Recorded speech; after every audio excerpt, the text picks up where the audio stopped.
Olá, muito boa tarde, minha irmã, muito boa tarde, meu irmão. Seja muito bem-vindo a mais um Entardecer Espírita. Eu sou o Aníbal Albuquerque, do blog Entre Nós. Espero que tenhamos hoje uma tarde maravilhosa, uma tarde abençoada. Muito boa tarde. E o nosso tema de hoje é como os ensinamentos da doutrina espírita são úteis no dia a dia, em nossas vidas, em nossa existência. Mas, antes de começarmos, gostaria de convidar a você para fazermos uma prece. Então, caso deseje fechar os olhos ou ficar numa posição confortável, fique à vontade.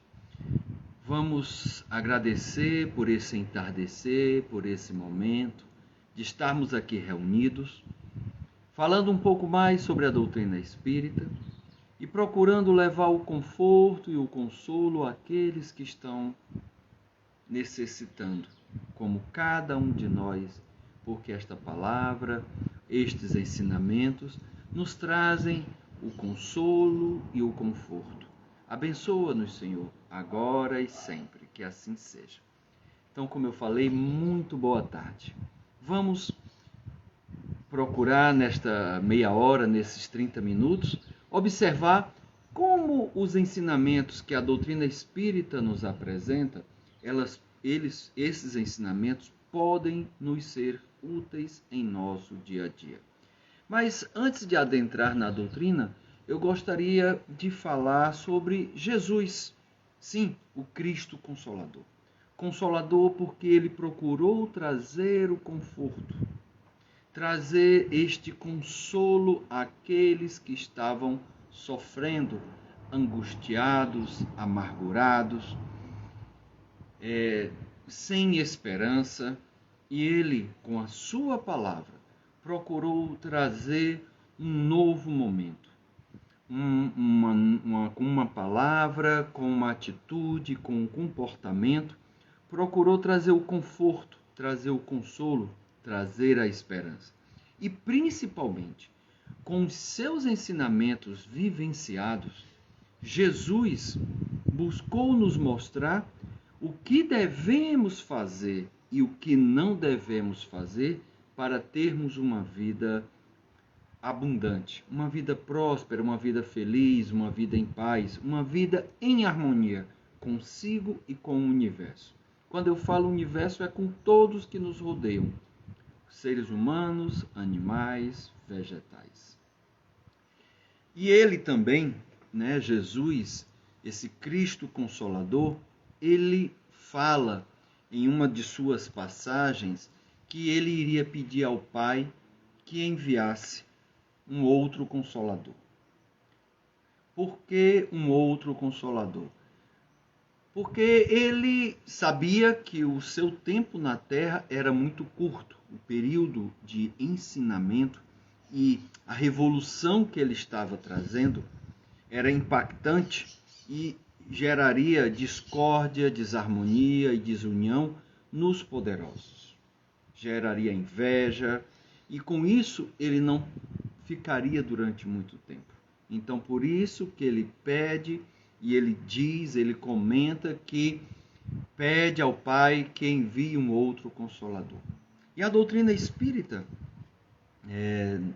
nos fala que, em O Livro dos Espíritos, que essa doutrina é o Consolador prometido por Jesus.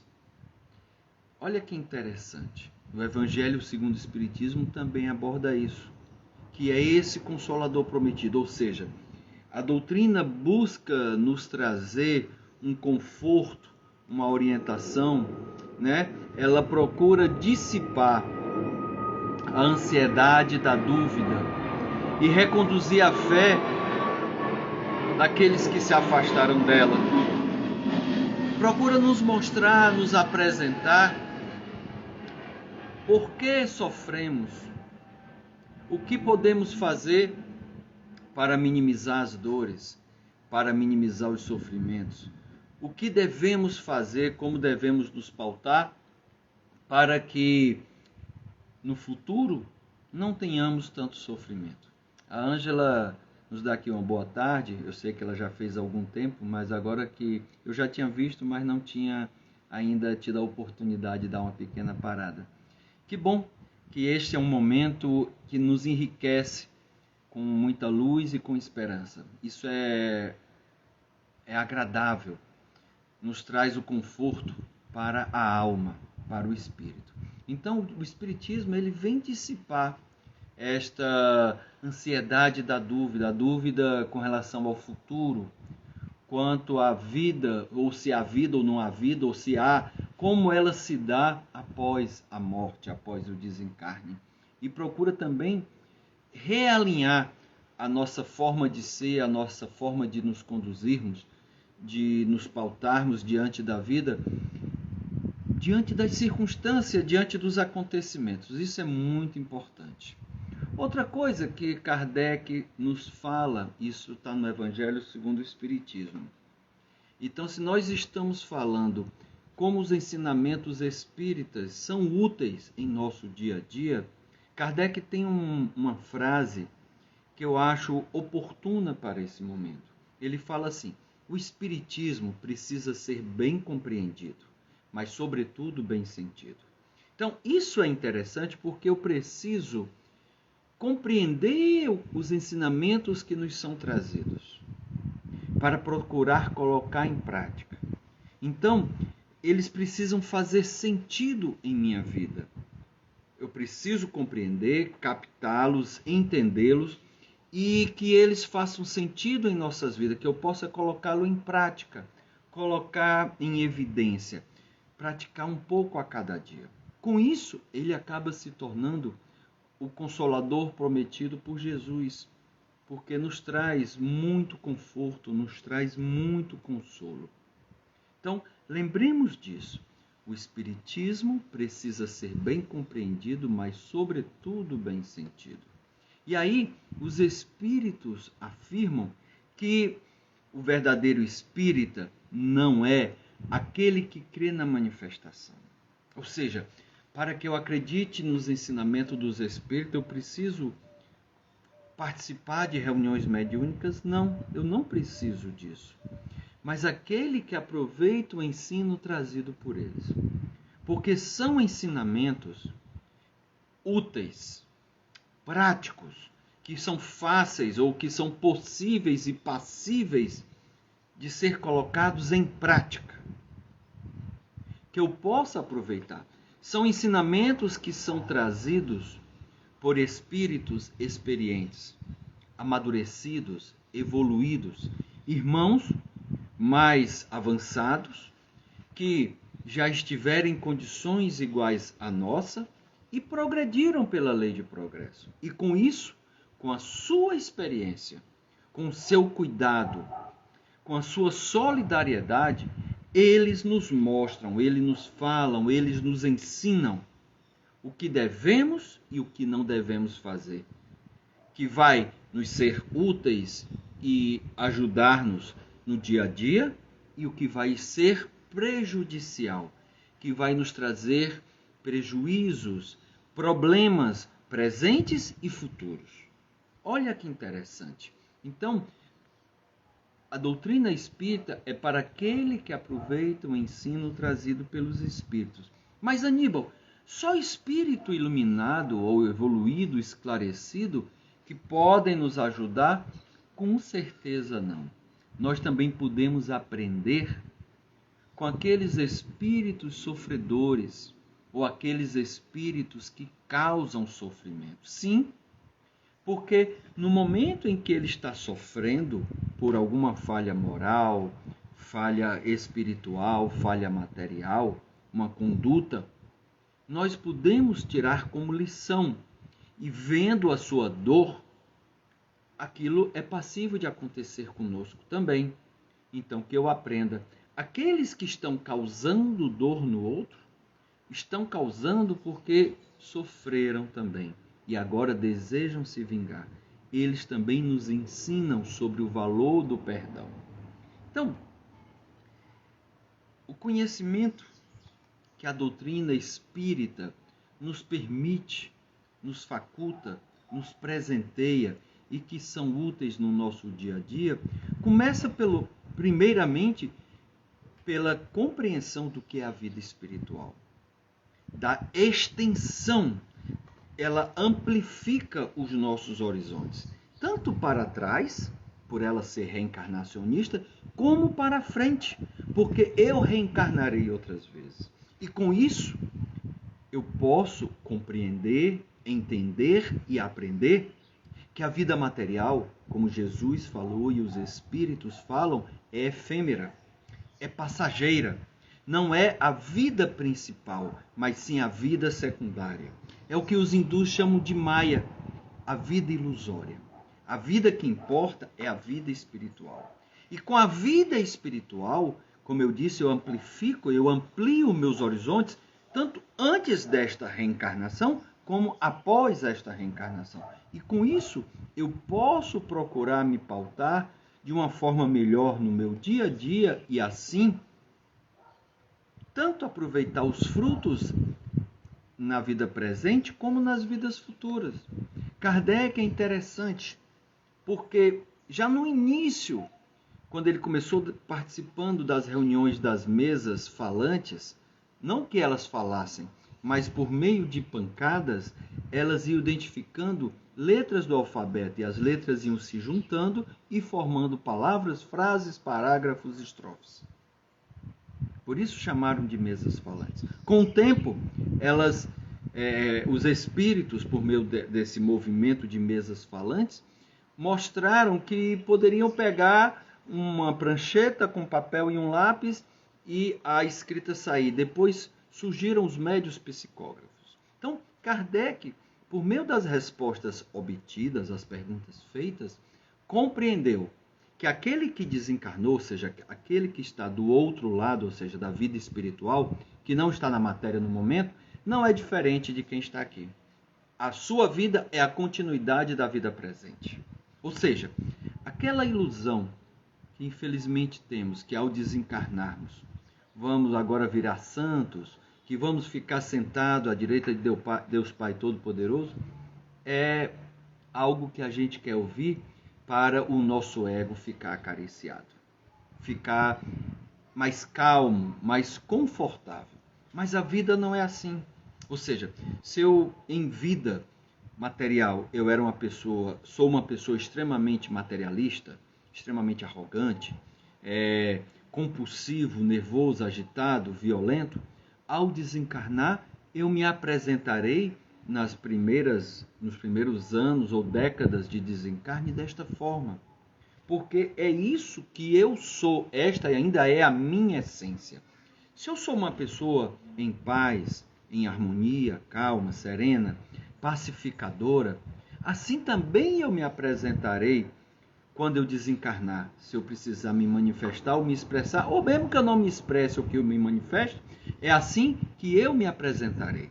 É assim que eu viverei nessa vida mais harmoniosa, mais em paz, com mais cautela, com mais prudência, seguindo os postulados e ensinamentos do Mestre Jesus.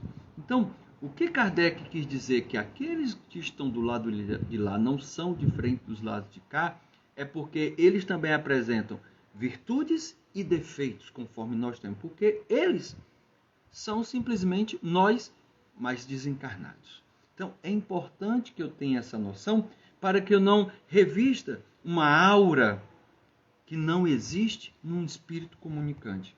Por isso que Kardec pede que nós passemos pelo crivo da razão toda a mensagem recebida do mundo espiritual. Então, outra coisa, a gente passa a conhecer pela forma como eles se expressam, pela forma como eles vivem, pela forma como eles se manifestam, as condições da minha felicidade ou da minha desgraça futura. Por quê? Porque se eu sou uma pessoa que não perdoa, eu vou começar a ver como se comportam aqueles espíritos que não perdoaram os seus algozes, que não quis dar o braço a torcer, não quis se arrepender, não quis pedir perdão ou não quis perdoar, alimenta o ódio, alimenta a raiva, E desta forma eu também serei quando eu estiver desencarnado. Então é algo que eu preciso refletir bastante. A vida espiritual nos ensina muito e ela é muito útil para o nosso dia a dia. Quer ver outra coisa interessante? Os espíritos nos falam da lei de causa e efeito. Eu gostaria de chamar como uma política de consequências. É o que Jesus falou a cada um conforme a sua obra. Então, se a sua obra é digna, é boa, ajuda muitas pessoas, você é uma pessoa abençoada, você é uma pessoa digna. As pessoas terão gratidão por você e também orarão e farão benfeitorias por você. Mas se eu sou uma pessoa rabugenta, raivosa, agressiva, a minha obra é isso. E o que eu colherei será tempestade, será problema, será desavença, será desarmonias, confusões, pessoas com raiva de mim.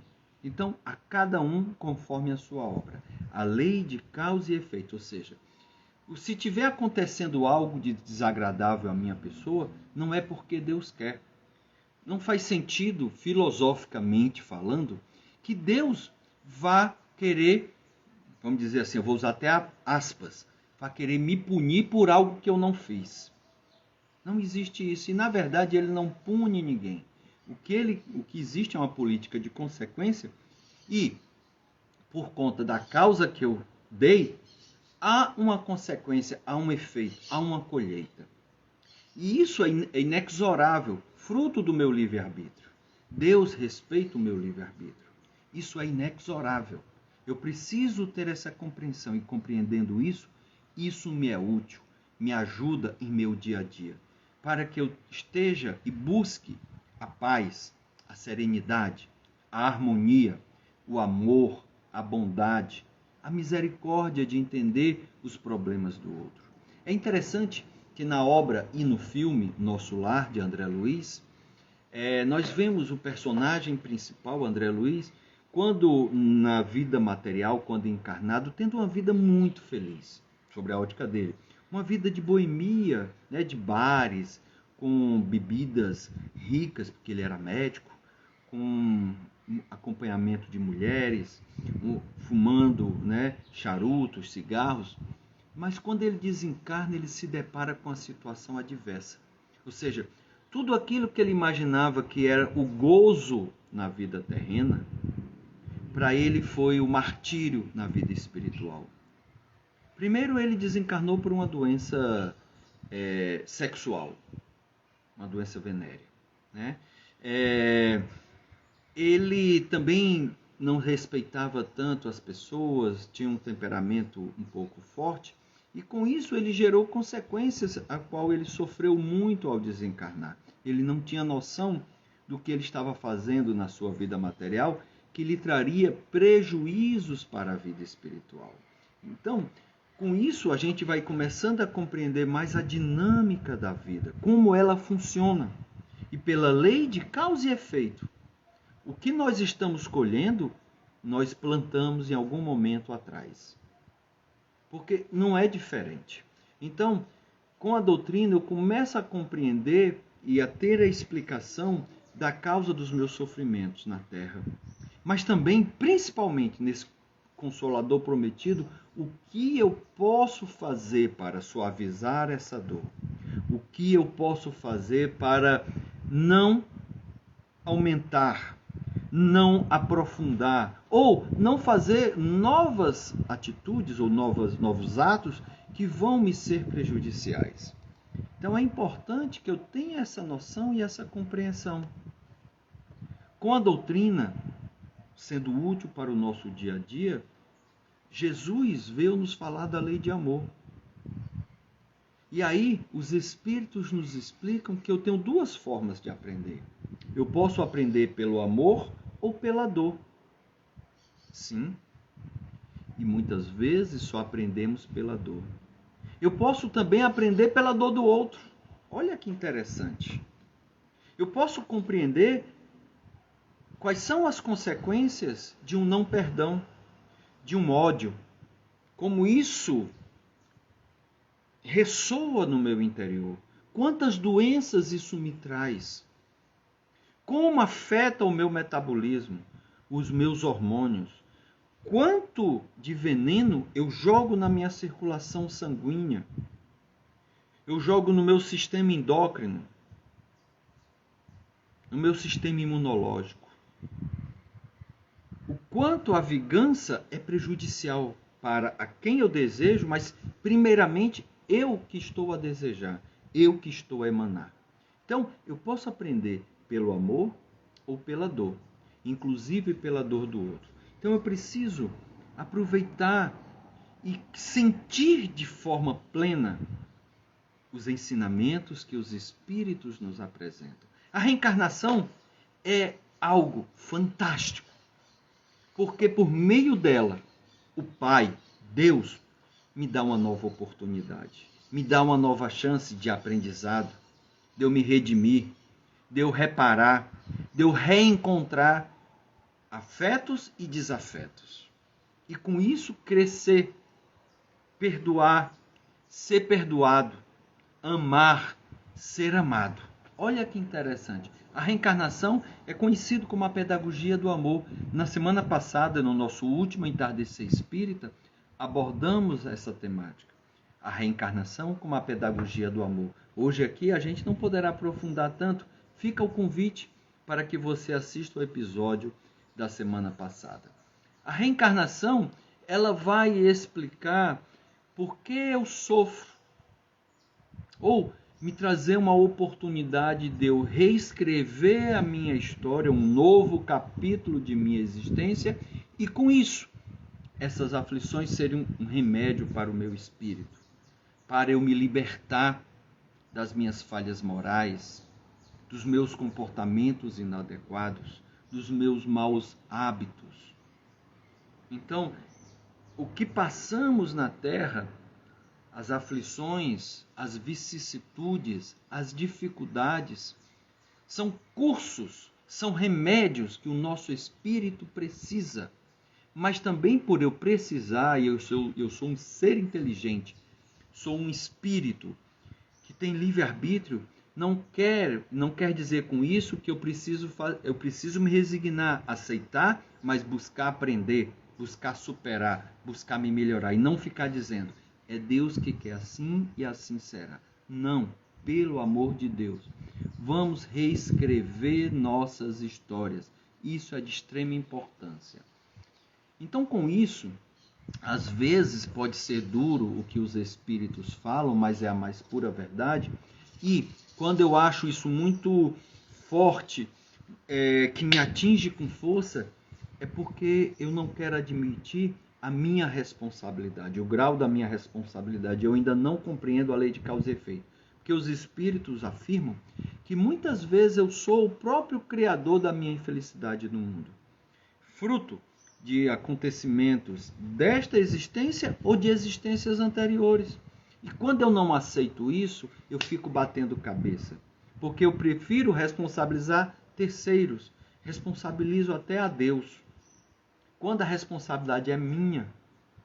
E o que é que eu posso fazer para me melhorar? O que é que eu posso fazer para corrigir, para superar, para aprender? Outro ensinamento que eles nos trazem, útil ao nosso dia a dia, é sobre o livre-arbítrio. E aí eu vou parafrasear o nosso querido Paulo, apóstolo dos gentios, quando ele diz: tudo posso, mas nem tudo me convém. E é a mais pura verdade. Deus respeita o meu livre-arbítrio. Eu posso fazer tudo o que eu quero. Ele vai até colocar espíritos protetores, amigos encarnados que são intuídos, para procurar mudar o meu pensamento. Mas se eu for cabeça dura e estiver determinado, eu farei, porque ele não vai segurar a minha mão e me impedir de fazer algo que não seja benéfico à minha pessoa ou a terceiros, porque ele respeita o livre-arbítrio que ele me deu. Então eu preciso entender, porque o livre-arbítrio ele gera a causa, e com o livre-arbítrio é a causa, né? As ações e as não ações que eu porventura execute ou não execute. E por meio disso geram consequências que são os efeitos. Na verdade, não são só ações, as palavras têm força. Palavras que eu digo, que eu emano, têm poder. E mais do que as palavras são os pensamentos. Os pensamentos que saem de mim, que emanam do meu ser, têm força, criam, têm criação. Então, com isso, muitas vezes eu posso não fazer algo fisicamente porque eu tenho vergonha, eu tenho medo das consequências, eu tenho medo das consequências legais, morais, o que for. E aí eu não faço, mas faço em pensamento. No meu pensamento eu vou criando enredos, criando histórias, e essas histórias têm vida. E aí geram consequências. Então, Deus, a todo momento, Ele está oferecendo formas e meios para que eu possa progredir e reparar o mal que eu faça, né, dando oportunidade para eu reparar o mal que eu tenha feito ou que me fizeram. Sempre, sempre, sempre Ele está fazendo isso. Então, se eu pedir a Deus o perdão das minhas faltas, eu só vou conseguir isso realmente se eu mudar o meu comportamento. Da boca para fora, se eu não mudar as minhas atitudes, de nada resolve. Por isso, há algo que nós falamos tanto na doutrina espírita, que nós chamamos de reforma íntima. Tão interessante. A gente se preocupa em embelezar, lavar, consertar os nossos veículos. A nossa morada, a gente ajeita um telhado, ajeita uma parede que está rachada ou quebrada, uma calçada, apara a grama, né? Ajeita as plantas. Mas e o cuidado que eu estou tendo com o meu corpo, com a minha saúde, com o meu espírito, com relação às virtudes, com relação à conduta, com relação à moral? Que cuidados são esses que eu estou tendo com a minha vida? Então é importante que eu trabalhe a minha reforma íntima, que provém dos ensinamentos de Jesus, dos ensinamentos dos Espíritos. Porque a lei de progresso ela é inexorável. É inexorável, ela vai funcionar sempre. Nós hoje estamos na nossa melhor versão e podemos acelerar essa evolução ou retardá-la, atrasá-la. Tudo depende de como eu me comporto, do que eu falo, do que eu penso. Outra coisa que os Espíritos nos ensinam, inclusive, isso é a máxima da doutrina espírita, fora da caridade não há salvação. Eu preciso sair de mim para me doar ao próximo, pois as boas ações são melhores até do que as preces que eu possa proferir num local fechado, porque os atos valem muito mais do que as palavras. Sim, é a mais pura verdade. Eu preciso ter essa compreensão. Compreender também as leis morais que os Espíritos nos ensinam lá no Livro dos Espíritos, na parte 3ª. É uma parte bem extensa, são 11 leis morais. Fantástico, fantástico, incríveis. Sugiro a leitura que você veja.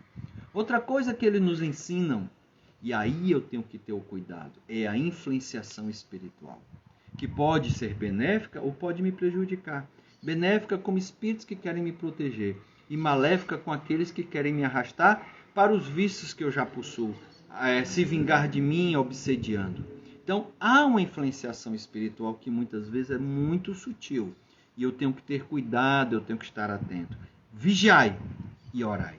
Então, eu preciso ter cuidado com essas influenciações, porque muitas das vezes eu julgo que são pensamentos meus, quando podem não ser.